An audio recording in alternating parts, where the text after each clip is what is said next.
ಬಿಡದಿ ಟೌನ್ಶಿಪ್ನ ಸಮರ ಬಿಡದಿ ರೈತರಿಂದ ಬೈರಮಂಗಲ ಚಲೋ ನಡೆಸಲಾಗ್ತಾ ಇದೆ. ಬಡಗಲಾಪುರ ನಾಗೇಂದ್ರ ತಂಡದಿಂದ ಬೈಕ್ ರ್ಯಾಲಿಯನ್ನ ಇವತ್ತು ಹಮ್ಮಿಕೊಳ್ಳಲಾಗಿತ್ತು. ಬಿಜಿಎಸ್ ವೃತ್ತದಿಂದ ಬೈರಮಂಗಲದವರೆಗೆ ರ್ಯಾಲಿಯನ್ನ ನಡೆಸಲಾಗಿದೆ. ಬೈಕ್ ರ್ಯಾಲಿಯಲ್ಲಿ ಸಾವಿರಾರು ಸಂಖ್ಯೆಯಲ್ಲಿ ರೈತರು ಪಾಲ್ಗೊಂಡಿದ್ದಾರೆ. ಸರ್ಕಾರದ ವಿರುದ್ಧ ರೈತರು ಆಕ್ರೋಶವನ್ನ ವ್ಯಕ್ತಪಡಿಸಿದ್ದಾರೆ. ಇನ್ನು ಬಿಜಿಎಸ್ ವೃತ್ತದಲ್ಲಿ ರಸ್ತೆಯಲ್ಲಿ ಕುತ್ಕೊಂಡಿದ್ದಾರೆ, ಪ್ರತಿಭಟನೆಯನ್ನ ಮಾಡಿದ್ದಾರೆ. ಮೈಸೂರು ಜಿಲ್ಲಾ ರೈತ ಸಂಘ ಕೂಡ ಇವತ್ತಿನ ಹೋರಾಟಕ್ಕೆ ಬೆಂಬಲವನ್ನ ಸೂಚಿಸಿದೆ.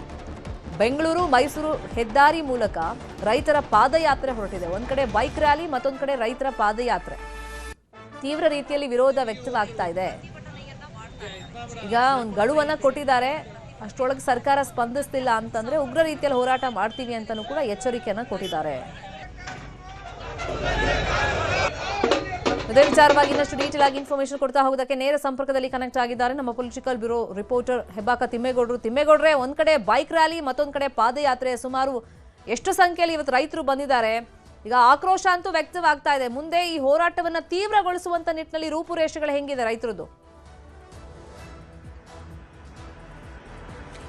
ರೈತರು ರೂಪುರೇಷೆಗಳು ಹೇಗೆ ಅಂದರೆ ಇದನ್ನ ಈ ಒಂದು ಹೋರಾಟವನ್ನು ತಾರ್ಕಿಕ ಅಂತ್ಯಕ್ಕೆ ಕೊಂಡೊಯ್ಯಬೇಕು ಅನ್ನುವಂಥ ನಿಟ್ಟಿನಲ್ಲಿ ಇದೀಗ ಇತರೆ ರೈತ ಸಂಘಗಳು ಮತ್ತೊಂದು ಕಡೆಯಾಗಿ ಸಾಮಾಜಿಕ ಹೋರಾಟಗಾರರು ಮತ್ತೊಂದು ಕಡೆಗೆ ಕನ್ನಡಪರ ಸಂಘಟನೆಗಳೆಲ್ಲವೂ ಕೂಡ ಬೀದಿಗೆ ಇಳಿದಿರುವಂಥದ್ದು. ಯಾಕಂತ ಹೇಳಿದ್ರೆ ಇದು ನಿಜವಾದ ರೈತರು ಅಲ್ಲಿ ಯಾರೂ ಇಲ್ಲ.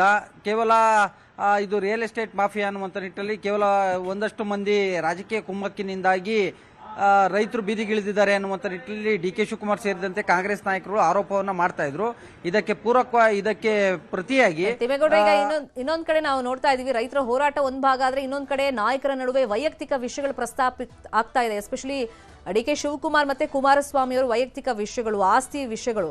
ಸೊ ಈಗ ಪಂಥಾಹ್ವಾನ ಕೊಟ್ಟಿದ್ದಾರೆ. ಇದಕ್ಕೆ ಡಿ.ಕೆ. ಶಿವಕುಮಾರ್ ಅವರು ಒಪ್ಕೊಳ್ತಾರಾ? ಒಪ್ಕೊಂಡ್ರೆ ಮುಂದೆ ಏನಾಗಬಹುದು?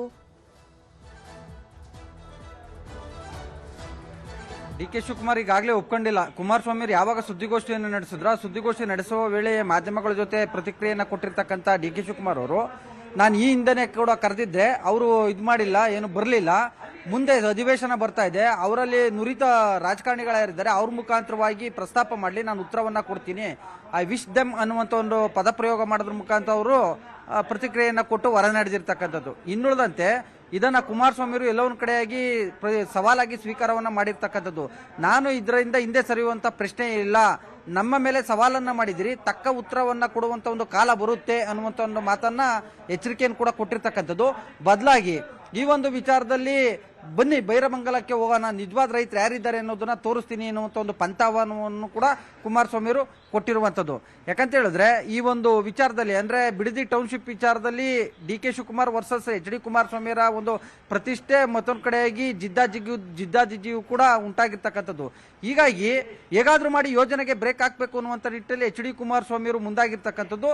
ಮತ್ತೊಂದು ಕಡೆಯಾಗಿ ಹೇಗಾದ್ರೂ ಮಾಡಿ ನನ್ನ ಅವಧಿಯಲ್ಲೇ ಟೌನ್ಶಿಪ್ ನಿರ್ಮಾಣ ಮಾಡಬೇಕು ಅನ್ನುವಂಥ ನಿಟ್ಟಿನಲ್ಲಿ ಡಿ.ಕೆ. ಶಿವಕುಮಾರ್ ಅವರು ಕೂಡ ಪಣವನ್ನು ತೊಟ್ಟಿರ್ತಕ್ಕಂಥದ್ದು. ಈ ನಡುವೆ ಕಾಂಗ್ರೆಸ್ ನಾಯಕರು, ಅಲ್ಲಿನ ಒಂದು ಸ್ಥಳೀಯ ಕಾಂಗ್ರೆಸ್ ನಾಯಕರು, ಕಾಂಗ್ರೆಸ್ ಶಾಸಕರು ಕೂಡ ಇದು ಕುಮಾರಸ್ವಾಮಿಯವರ ಕನಸಿನ ಕೂಸು, ಇದು ಕುಮಾರಸ್ವಾಮಿಯವರೇ ಇದಕ್ಕೆ ಪಿತಾಮಹ ಅನ್ನುವಂಥ ನಿಟ್ಟಿನಲ್ಲಿ ಲೇವಡಿಯನ್ನ ಮಾಡಿ ಒಂದು ರೀತಿ ಆರೋಪವನ್ನು ಕೂಡ ಮಾಡಿದ್ರು.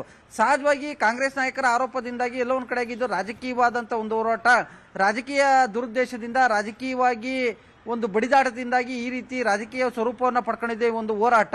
ಇದರಲ್ಲಿ ಇಬ್ಬರದು ರಾಜಕೀಯ ಬೇಳೆಯನ್ನು ಬೇಯಿಸ್ಕೊಳ್ತಾ ಇದ್ದಾರೆ ಅನ್ನುವಂಥ ನಿಟ್ಟಲ್ಲಿ ಚರ್ಚೆ ಆಗ್ತಾ ಇದೆ. ಇದು ಎಲ್ಲೋ ಒಂದು ಕಡೆಯಾಗಿ ಕುಮಾರಸ್ವಾಮಿಗೂ ಕೂಡ ಒಂದು ರೀತಿ ತೀವ್ರ ಮುಜುಗರ, ಮತ್ತೊಂದು ಕಡೆಯಾಗಿ ಎಲ್ಲೋ ಒಂದು ಕಡೆಯಾಗಿ ಇರ್ಸು ಮುರ್ಸು ಆಗಿತ್ತು. ಸೊ ಈ ಒಂದು ವಿಚಾರವಾಗಿ ಇವತ್ತು ದಾಖಲೆ ಸಮೇತ ಬಂದಂತ ಕುಮಾರಸ್ವಾಮಿ ಅವರು ಜೆಪಿ ಭವನದಲ್ಲಿ ಸುದೀರ್ಘವಾಗಿ 1.5 ಗಂಟೆಗಳ ಕಾಲ ಸುದ್ದಿಗೋಷ್ಠಿಯನ್ನು ನಡೆಸಿದ್ರು. ಈ ಸಂದರ್ಭದಲ್ಲಿ ಹೌದು, ಈ ಒಂದು ಬಿಡದಿ ಟೌನ್ಶಿಪ್ ವಿಚಾರದಲ್ಲಿ ನಾನೇ ಪಿತಾಮಹ, ಅದನ್ನ ನಾನು ಒಪ್ಕೊಳ್ತೀನಿ. 2006ರಲ್ಲಿ ನಾನು ಅಧಿಕಾರದಲ್ಲಿ ಇದ್ದಂತ ಸಂದರ್ಭದಲ್ಲಿ 5 ಟೌನ್ಶಿಪ್ಗಳನ್ನ ಕೊಟ್ಟಿದ್ದೆ. 2007ರಲ್ಲಿ ನಾನು ಅಧಿಕಾರದಿಂದ ಇಳಿದಂತ ಸಂದರ್ಭದಲ್ಲಿ ಆ ಯೋಜನೆ ಅಲ್ಲಿಗೆ ಸ್ಥಗಿತ ಆಗಿತ್ತು.